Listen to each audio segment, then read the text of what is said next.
नमस्कार, आप देख रहे हैं बिस्तक की खास रिपोर्ट।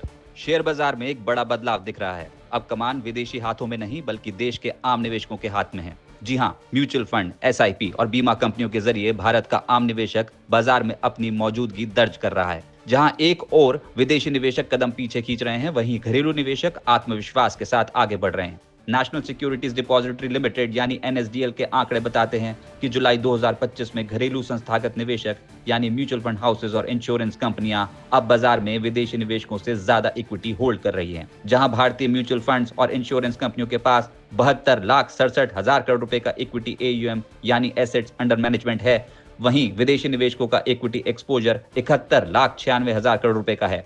ये आंकड़े सिर्फ नंबर्स नहीं है, ये एक ट्रेंड का संकेत है। भारत के निवेशक अब बाजार पर भरोसा कर रहे हैं।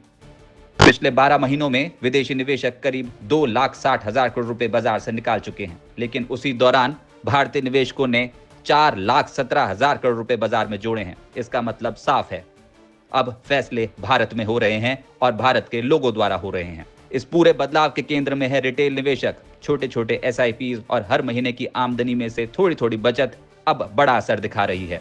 भारत का मिडिल क्लास अब सीधे बाजार से जुड़ रहा है और अब निवेश उसकी आदत बन रही है। आपको जानकर हैरानी होगी कि पिछले एक साल में लार्ज कैप शेयरों का मार्केट कैप 15 लाख करोड़ रुपए गिरा है। उसके बावजूद निवेशकों का भरोसा नहीं टूटा। एसआईपी इनफ्लो हर महीने बढ़ ही रहे हैं। ये सिर्फ मार्केट रिटर्न का मामला नहीं है, ये मानसिकता का बदलाव है। लोग अब बाजार को रिस्क नहीं, एक long term wealth creation tool मान रहे हैं।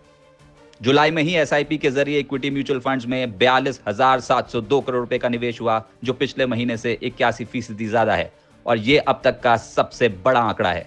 सेक्टोरल और थीमेटिक फंड्स की बात करें तो 9,426 करोड़ रुपए का इनफ्लो दर्ज हुआ। ये पिछले महीने से करीब 19 गुना ज्यादा है। फ्लेक्सी कैप में 7,654 करोड़ रुपए का निवेश हुआ। वहीं स्मॉल कैप फंड्स में निवेश 61% बढ़कर 6,484 करोड़ रुपए और मिड कैप फंड्स निवेश 38% बढ़कर 5,182 करोड़ रुपए रहा।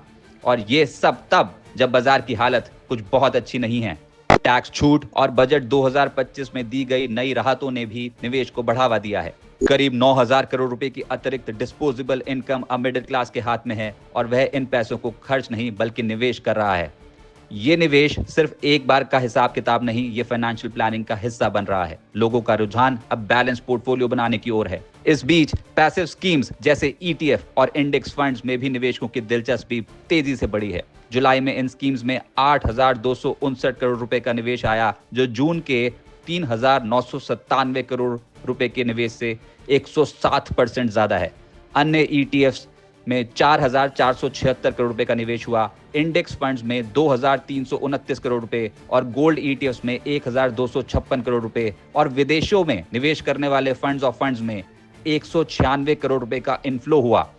नए फंड लॉन्चेस भी इस ट्रेंड को सपोर्ट कर रहे हैं। जुलाई में ही 30 नए फंड्स आए, जिनसे 30,000 करोड़ रुपए जुटाए गए। तो तस्वीर साफ है, भारत का निवेशक अब सिर्फ बाजार का दर्शक नहीं बल्कि उसका भागीदार बन चुका है।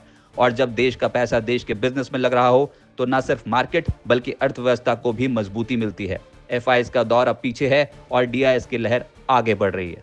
आपका क्या विचार है? क्या आप मानते हैं घरेलू निवेशक ही अब बाजार के असली हीरो हैं? कमेंट सेक्शन में जरूर बताएं और वीडियो को लाइक और चैनल को सब्सक्राइब जरूर करें।